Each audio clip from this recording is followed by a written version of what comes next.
तय करने दो, आप मत करें प्लीज, बैठिए। मैं इनकी इज्जत करते हुए इसका सम्मान करता हूं माननीय अध्यक्ष जी। अभी से लेकर अंत तक अगर फ्लो के कारण कोई असंसदीय शब्द निकल जाता है तो आप स्वयं इसको हटा देना, इनको बोलने का मौका मत देना। मान्यवर, 50 वर्षों तक 1976 से लेकर 2026 तक देश की जनता को जनसंख्या के अनुपात में प्रतिनिधित्व नहीं मिला।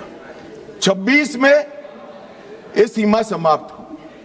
अब 26 में सीमा समाप्त होने के बाद अगर डिलिमिटेशन करते हैं तो डिलिमिटेशन 29 के पहले समाप्त नहीं हो सकता, क्योंकि परिसीमन आयोग का एक नियम है कि हर कॉन्स्टिट्यूएंसी में जाकर पब्लिक हियरिंग देना होता है।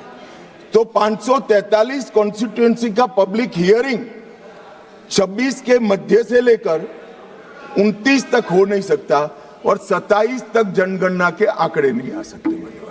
तो स्वाभाविक है अगर हम 29 का चुनाव नारी शक्ति वंदन अधिनियम के स्पिरिट के साथ कराना चाहते हैं, इस देश के 50% मतदाताओं को इस महान सदन में 33% आरक्षण देना चाहते हैं, तो अभी ही ये लाना पड़ेगा। ये जो पूछ रहे थे क्यों अभी आ रहा है, इसके लिए मैं पूरी बात समझा रहा हूं। वैसे मैं मानता हूं ये समझे हुए, मगर मान्यवर कहावत है ना, सोता है उसको जगा सकते हैं, जो जागता ही पड़ा हो उसको कोई उठा नहीं सकता। ये सब समझते हैं मगर एक भ्रांति खड़ी करना चाहते हैं। मान्यवर, 76 में इस देश की आबादी थी 54.79 करोड़ और आज 140 करोड़। तो 54.79 करोड़ आबादी में जितने सांसद थे उतने ही 140 करोड़ की आबादी के बाद रखना, ये इनका मानना है। मान्यवर, आर्ग्यूमेंट क्या दिए गए कि सबको बोलने का कम मिलेगा, 0 और में मौका नहीं मिलेगा।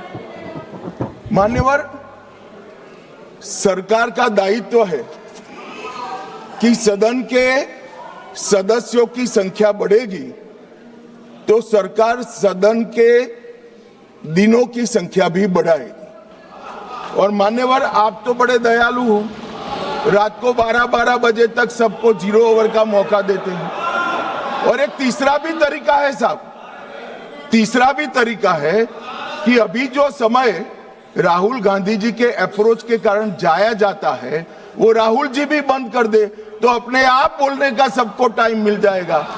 ये विरोध कर स्थगन करा कर जो समय बेकार कर देते हैं, वो अगर वो भी बंद कर दे तो कुछ सरकार बढ़ाएगी, कुछ राहुल जी बढ़ाएंगे और कुछ आप बढ़ा लोगे।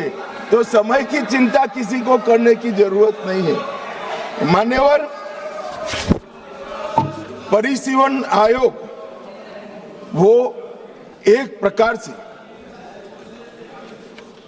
संवैधानिक अधिकार है हर मतदाता को अपना प्रतिनिधित्व समान रूप से प्राप्त करने का, और 120% की वृद्धि होने के बाद ये कभी हो नहीं सकता कि एक समान।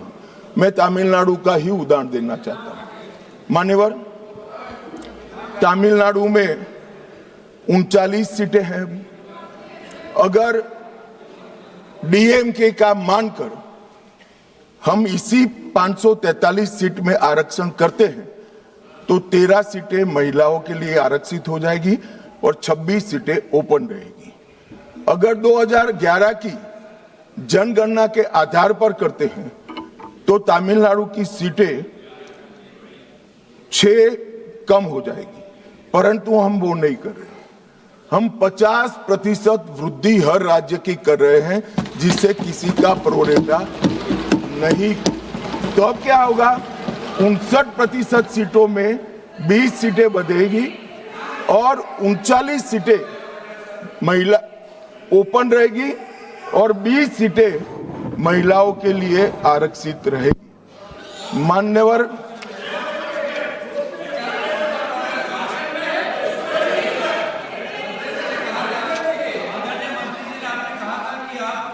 रिप्लाई के समय एक और बता देंगे